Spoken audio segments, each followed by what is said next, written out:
Good morning students. હવે જુઓ કે ગયા વખતના લેક્ચરમાં આપણે વિદ્યુત કોષોના શ્રેણી અને સમાંતર જોડાણ ભણી ગયા. ચાલો એમાં છે તે સમાંતર જોડાણ માટે એટલે વિદ્યુત કોષ એના સમાંતર જોડાણ, ચલો તે જોડાણ માટે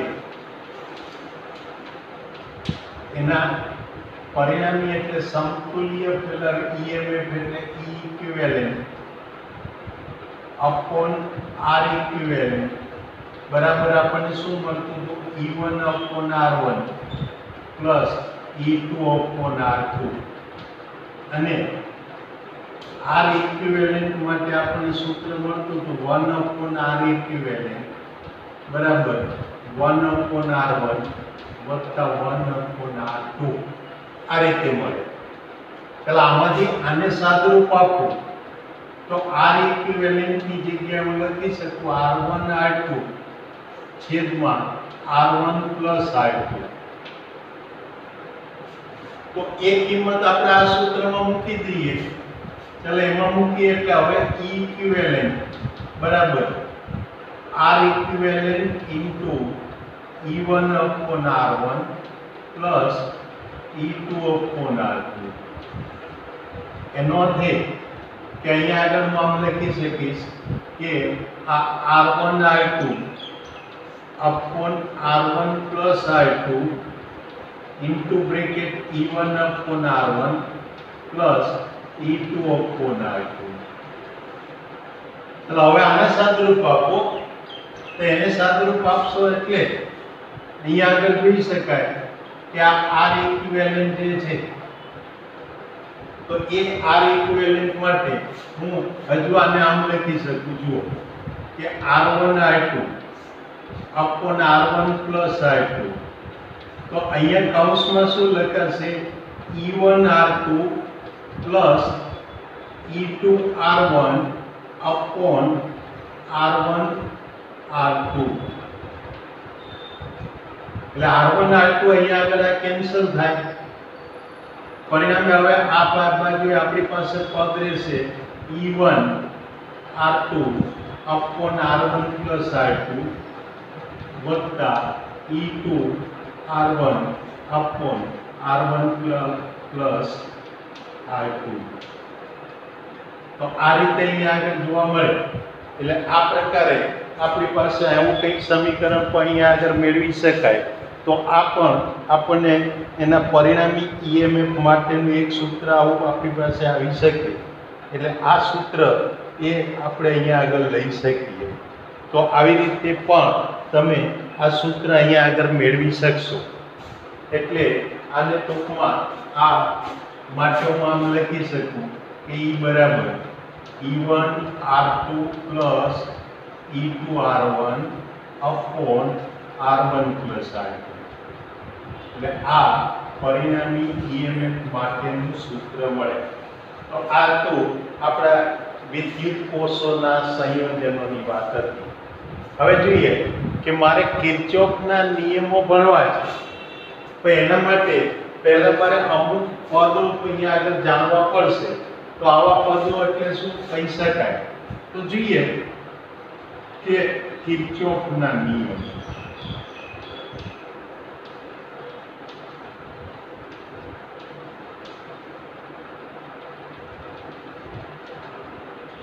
જો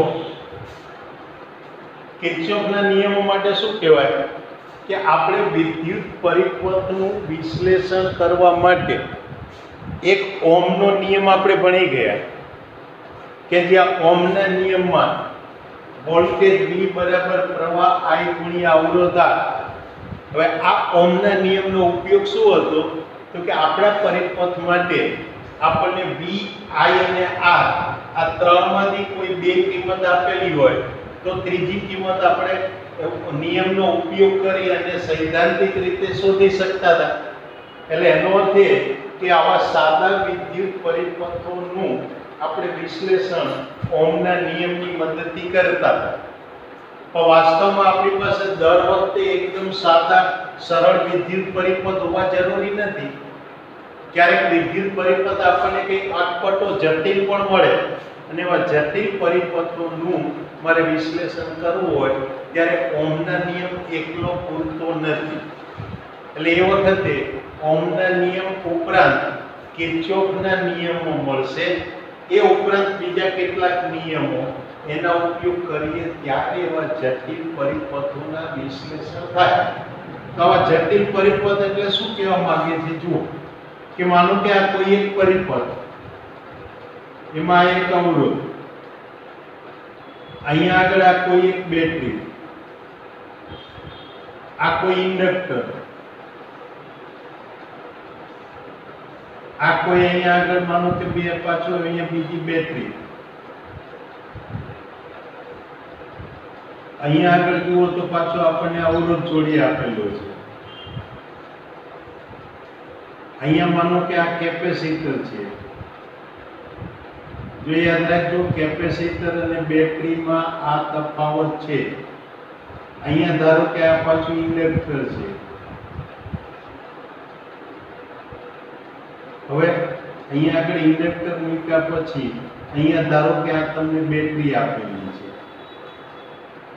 એ ઉપરાંત આ રીતે અહીંયા આગળ પાછું ફરીથી અવરોધ, અહીંયા પાછો બીજો અવરોધ, અહીંયા ફરીથી પાછો કંઈક અવરોધ છે. તો અહીંયા આગળ આ રીતે પાછું અહીંયા કોઈ પેલું બેટરી જોડેલી છે, આ અવરોધ જોડેલો, ઇન્ડક્ટર જોડેલું છે. તો અહીંથી આ રીતે માનો કે આ અવરોધ જોડેલો હોય તો આવો કંઈક એક પરિપથ આપેલો હોય A B C D E F. તો આ એફ અને આ જી.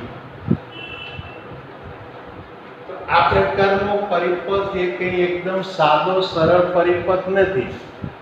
એટલે આવો કંઈક જટિલ પરિપથ હોય તો આનું વિશ્લેષણ કરવું હોય તો એકલા ઓહમનો નિયમ પૂરતો નથી. એના માટે મારે કિર્ચોફના નિયમોનો ઉપયોગ કરવો પડે. પણ આ પ્રકારનો જે જટિલ પરિપથ તૈયાર થાય એને આપણે ફિઝિક્સની ભાષામાં નામ આપીશું નેટવર્ક. એટલે આને કહેવાય નેટવર્ક. તો નેટવર્કની અંદર તમે જુઓ શું આપણે કરેલું છે તો કે અવરોધો, બેટરીઓ, ઇન્ડક્ટરો, કેપેસિટરો વગેરે બધા ઘટકો જે લઈ એનું જોડાણ કરી અને એક જટિલ વિદ્યુત પરિપથ તૈયાર કરીએ એટલે એને નેટવર્ક કહેવાય. એટલે કે અહીંયા અવરોધો, બેટરીઓ, ઇન્ડક્ટરો, કેપેસિટરો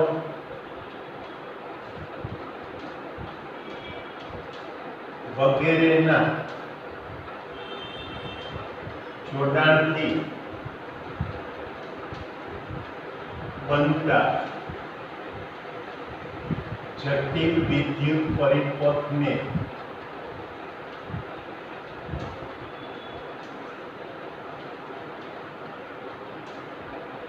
નેટવર્ક કહેવાય. આ નેટવર્કની વાત થઈ. હવે તમે અહીંયા આગળ જુઓ કે આપણા આ પરિપથમાં જોશો તો બિંદુ F એ બીજા બધા બિંદુઓ કરતા જુદું દેખાય છે. કઈ રીતે જુદું છે વિચારો. ચલો એ પાસે તમે જોશો તો અહીંયા કેટલા વાહકો જોડાયેલા છે તો કે 1 2 3 અને 4. એટલે એ પાસે 4 વાહકો જોડાયેલા છે. બી પાસે જુઓ તો આ 1 2 અને 3 વાહકો જોડાયેલા છે. સી પાસે પણ એવી રીતે 3 વાહકો જોડાયા છે. ડી પાસે પણ 3 છે. ઈ પાસે પણ 3 વાયરો ભેગા થાય. એમ જી પાસે પણ 1 2 3 અને 4 વાહકો જોડાયા છે. તો એક પાસે જુઓ તો માત્ર 2 જ વાહકો જોડાયા છે. એનો અર્થ એ કે આ અમુક બિંદુઓ એવા છે કે જે બિંદુઓ પાસે બે કરતા વધુ વાહકો ભેગા મળે છે, જ્યારે અમુક બિંદુઓ પર માત્ર બે જ વાહકો ભેગા મળતા હોય. તો આ રીતે નેટવર્કના જે બિંદુ પર બે કરતા વધારે વાહકો ભેગા મળતા હોય એવા બિંદુને એ નેટવર્કનું જંકશન બિંદુ કહેવાય. એટલે અહીંયા આગળ બીજી એક પદ અથવા ટર્મિનોલોજી આપણે જાણવાની, જંકશન.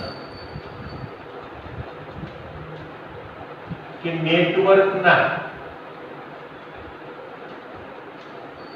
જે બિંદુએ બે કરતા વધુ વાહકો ભેગા મળતા હોય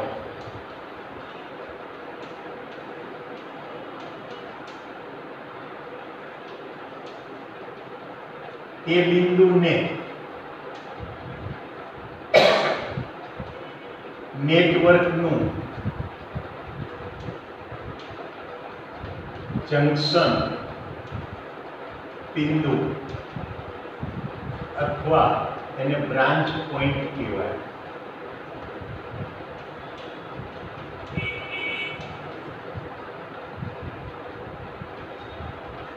આ નેટવર્કના જંકશન વિશેની વાત થઈ. તો હવે અહીંયા તમે જોશો તો આ નેટવર્કમાં આપણને સાદા બંધગાળા પણ મળે છે. જટિલ બંધગાળાના બદલે સાદા બંધગાળા પણ લઈ શકાય. ધારો કે A થી B પર આવો, B થી G થઈને પાછો A પર આવી ગયો, એટલે આ એક સાદો બંધગાળો થાય. એમ B C G B એટલે બીજો બંધગાળો થાય. એમ આ C D G C એટલે ત્રીજો બંધગાળો થાય. એટલે આવા પણ સાદા બંધગાળા મળી શકે. અને એવા સાદા બંધગાળાઓને આપણે નેટવર્કનું લૂપ કહીશું. લૂપ એટલે કે નેટવર્કના સાદા બંધગાળાને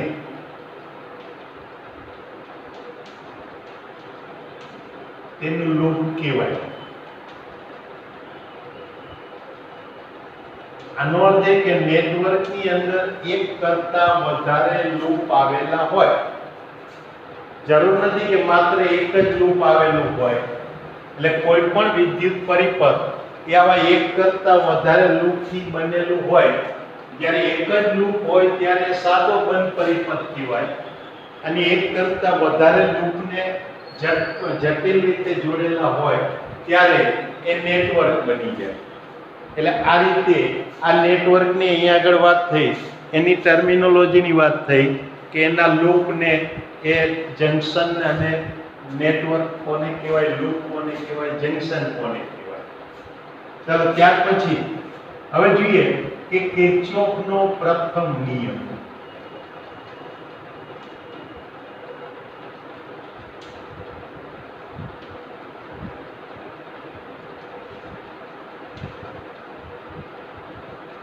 ચલો તે કિર્ચોફના પ્રથમ નિયમની આપણે વાત કરવી હોય તો એના માટે શું કરી શકાય? જો કે એના માટે આવું નેટવર્કનું કોઈ એક જંકશન લેવું. એટલે કે અહીંયા એમ કહેવાય કે આ આકૃતિમાં બિંદુ P એ નેટવર્કનું એક જંકશન છે.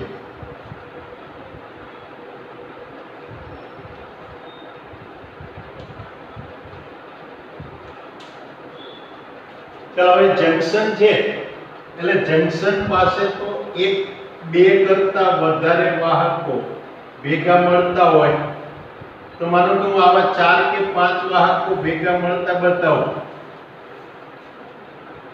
હવે વાહકો ભેગા મળે છે એટલે એમાંથી વિદ્યુત પ્રવાહો પસાર થવાના. તો માનો કે પહેલામાં હું પ્રવાહને I1 કહું, બીજાને I2 કહું, ત્રીજો I3, I4, I5. હવે વિદ્યુત પ્રવાહ જ્યારે પસાર થતું હોય ત્યારે વાહકમાંથી વિદ્યુત ભાર ગતિ કરતા હોય. એટલે એક સરખો સમાન સમયગાળો લો તો પહેલા વાહકમાં વિદ્યુતભાર Q1 હોય, તો બીજા વાહકમાં વિદ્યુતભાર Q2, ત્રીજામાં Q3, ચોથામાં Q4, આમાં Q5. એટલે હવે હું શું કહી શકું કે અહીંયા એક આકૃતિમાં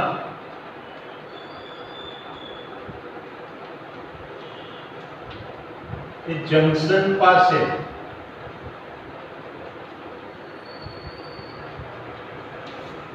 ભેગા મળતા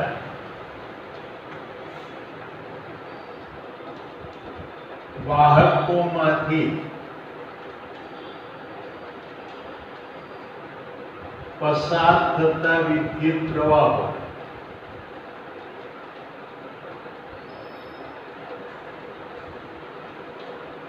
કે I1, I2, I3 up to I5 છે.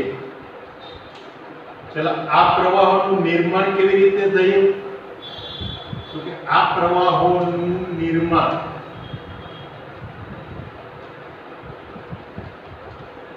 વાહકોમાંથી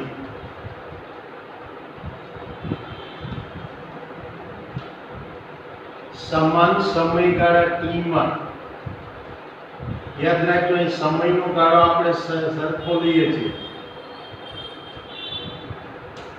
પસાર થતા જે વિદ્યુતભાર છે એ પસાર થતા વિદ્યુતભાર,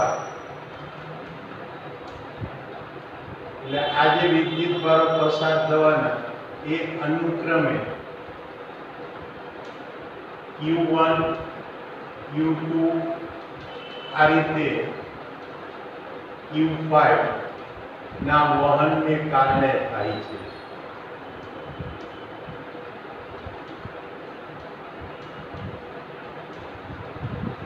આ રીતે આ પ્રવાહનું નિર્માણ કોને કારણે થઈ ગઈ આપણે વાત કરી. ચલો હવે મારે પ્રવાહની દિશાઓ જોઈએ છે. તો અહીંયા કિર્ચોફના નિયમોમાં તમારા માટે એક મોટો ફાયદો એ છે કે પ્રવાહની દિશાઓ તમે મન પડે એ રીતે નક્કી કરી શકશો. શરત એટલી કે બધા જ પ્રવાહો એક જ દિશાના ન હોવા જોઈએ. એટલે કે અહીંયા તમે પ્રવાહની દિશા જુઓ તો તમારી પાસે બે શક્યતા છે. એક તો કે કોઈ પણ વાહકમાં પ્રવાહ જંકશન તરફ આવતો હોય, તો બીજી શક્યતા તો કે વાહકમાં પ્રવાહ જંકશન થી દૂર જતો હોય. હવે અહીંયા જરૂર નથી કે પ્રવાહની દિશાઓ એ પરિપથમાં વાસ્તવિક રીતે પસાર થતી દિશાઓમાં જ આપણે લેવી. આપણે મન પડે એ પ્રકારે આપણે પ્રવાહની દિશાઓ પહેલા ધારી શકીએ. એ ધારણા કરીને એનું આખું પરિપથનું વિશ્લેષણ કરીએ. અને વિશ્લેષણ કરીએ ત્યારે જો પ્રવાહ ધન આવતો હોય તો એનો અર્થ એ કે પ્રવાહની દિશા જે આપણે ધારેલી છે એ વાસ્તવમાં પસાર થતા પ્રવાહની દિશા પ્રમાણે છે. આના બદલે અહીંયા વિશ્લેષણ કરવાથી કોઈ પ્રવાહ ઋણ આવતો હોય તો એનું અર્થઘટન એ થાય કે એ પ્રવાહની દિશા એ વાસ્તવિક દિશા આપણે ધારેલી દિશા કરતા વિરુદ્ધ છે. બસ આટલો આમાં ફેર પડે. બાકી અહીંયા આગળ દિશા ધારવા માટે આપણે બિલકુલ સ્વતંત્ર છીએ. તો જોઈએ કે અહીંયા આપણે પ્રવાહની દિશાઓ લઈએ. ધારો કે પહેલા I1 પ્રવાહની દિશા મારે લેવી છે, તો એ પ્રવાહને હું જંકશન તરફ જતો લઉં. તો જે I2 પ્રવાહ છે એ માનો કે એ પણ મારે જંકશન તરફ જતો લેવો છે, તો I3 ને જંકશન થી દૂર લઉં, I4 ને જંકશન તરફ લઉં, તો I5 ને પાછું જંકશન થી દૂર લઉં. એટલે એનો અર્થ એ કે આ વિદ્યુત પ્રવાહોની દિશાઓ આકૃતિમાં આપણે તીર વડે દર્શાવેલી છે. માટે અહીંયા લખી નાખવાનું કે આ વિદ્યુત પ્રવાહોની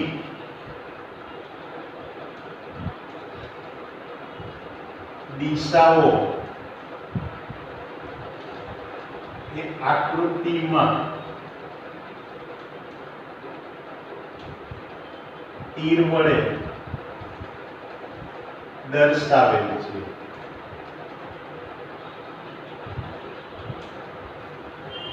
એટલે આટલી વાત અહીં આગળ પહેલા તો આકૃતિનું વર્ણન થઈ ગયું.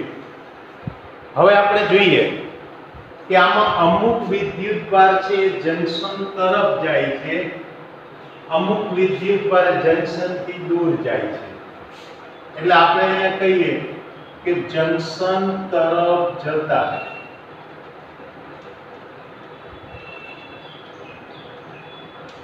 વિદ્યુતભાર અને જંકશન થી દૂર જતા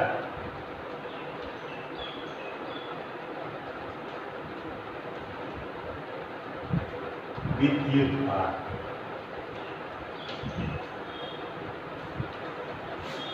તો હવે એક પછી એક જોતા જાઓ કે Q1 વિદ્યુતભાર કઈ તરફ જાય છે તો કે જંકશન તરફ. તો Q2 વિદ્યુતભાર એ પણ જંકશન તરફ જાય છે. Q3 જોશો તો જંકશન થી દૂર જાય છે. Q4 જુઓ તે પાછો જંકશન તરફ જાય છે અને Q5 એ જંકશન થી દૂર જાય છે. એટલે આ આપણી પાસે વિદ્યુતભારો જુદા પડી ગયા. હવે અહીંયા આગળ આપણે પહેલા ચેપ્ટરમાં વિદ્યુતભારનો સંરક્ષણનો નિયમ ભણી ગયા. શું કહ્યું હતું એમાં કે વિદ્યુતીય રીતે અલગ કરેલા તંત્રમાં કોઈ પણ પ્રક્રિયા દરમિયાન વિદ્યુતભાર એનો નાશ ન થાય કે નવો ઉત્પન્ન ન થાય, એનો બૈજિક સરવાળો હંમેશા સમાન રહે. એમ આવા પરિપથ માટે વિચાર કરીએ તો એમાં કહી શકાય કે પરિપથમાં કોઈ પણ બિંદુએ વિદ્યુતભારનો સંગ્રહ ન થાય, નાશ ન થાય કે નવો ઉત્પન્ન ન થાય. એનો અર્થ એ કે જંકશન પર જેટલો વિદ્યુતભાર દાખલ થાય એટલો જ એમાંથી બહાર નીકળે. એટલે અહીંયા આગળ કહી શકાય કે વિદ્યુતભારના સંરક્ષણના નિયમ પ્રમાણે આ નિયમ પ્રમાણે હું લખી શકું કે જંકશન તરફ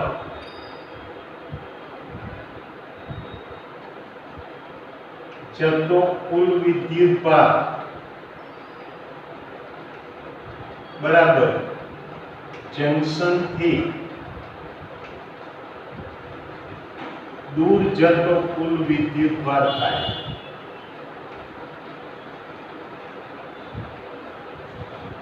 એટલે મારે જંકશન તરફ જતો કુલ વિદ્યુતભાર જોઈતો હોય તો શું કરવું પડે કે જંકશન તરફ જતા વિદ્યુતભારોનો મારે સરવાળો લેવાનો. એટલે અહીંયા જંકશન તરફ જતા વિદ્યુતભાર એટલે કે Q1, બીજો Q2 અને ત્રીજો Q4 એનો સરવાળો કરવાનો. તો જંકશન થી દૂર જતા એટલે Q3 અને Q5 નો સરવાળો. આ બે સરવાળાઓ સરખા હોય. હવે આપણને ખબર છે કે વિદ્યુત પ્રવાહ I બરાબર Q ના છેદમાં T. તો એના પરથી Q બરાબર શું લખી શકાય I × T. તો આ સમીકરણ આ સંબંધનો ઉપયોગ આપણે આ સમીકરણમાં કરીએ. એટલે હવે Q1 ની જગ્યાએ લખી શકાશે I1 × T. તો Q2 ની જગ્યાએ લખી શકાશે I2 × T. અહીંયા આગળ I4 × T. તો અહીંયા I3 × T અને I5 × T. પેલામાં T બધામાં સરખા છે એટલે T કોમન નીકળી જાય. એ બધા વિદ્યુત પ્રવાહોને એક બાજુ ભેગા કરું. એ ભેગા કરું એટલે હવે હું લખી શકું કે I1 + I2 ચલો I3 સામેથી આ બાજુ આવે એટલે માઈનસ થાય, I4 પ્લસ છે, I5 સામેથી આવે એટલે માઈનસ થાય એટલે એના બરાબર 0. એનો અર્થ એ કે આના ઉપરથી આ જે સરવાળો છે એક દિશા મેં ધન ગણી છે, બીજી દિશા ઋણ ગણી છે, એ નિશાની સાથેનો સરવાળો છે એટલે એનો બૈજિક સરવાળો થાય. એટલે એને હું આમ લખી શકું કે સિગ્મા I બરાબર 0. તો આ આપણે કિર્ચોફનો પ્રથમ નિયમ આપે. જો આને શબ્દોમાં લખીએ તો ચલો જો કઈ રીતે લખાય શબ્દોમાં, તો કે સિગ્મા એટલે શું છે, તો કે સરવાળો. સિગ્મા એટલે સરવાળો. કોનો સરવાળો, તો કે વિદ્યુત પ્રવાહોનો. કયા વિદ્યુત પ્રવાહો, તો કે આ કોઈ પણ જંકશન પાસે ભેગા મળતા. એટલે કોઈ પણ જંકશન પાસે ભેગા મળતા એ વિદ્યુત પ્રવાહોનો બૈજિક સરવાળો એ આપણને કેટલો મળે, 0. એટલે આ રીતે અહીંયા આગળ આ કિર્ચોફનો પ્રથમ નિયમ કે જેને જંકશનનો નિયમ પણ કહેવાય, એટલે આ કિર્ચોફનો પ્રથમ નિયમ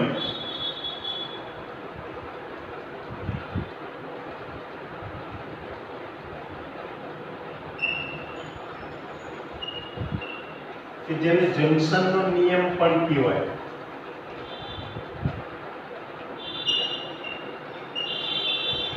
ચલો તે નિયમ મારે લખવો હોય તો શું લખી શકાય કે વિદ્યુત પરિપથના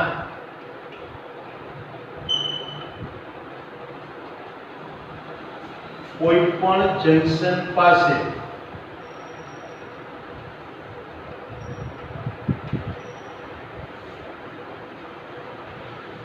ભેગા મળતા વિદ્યુત પ્રવાહોનો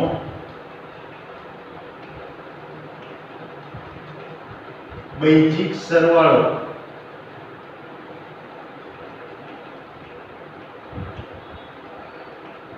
એ હંમેશા 0 હોય.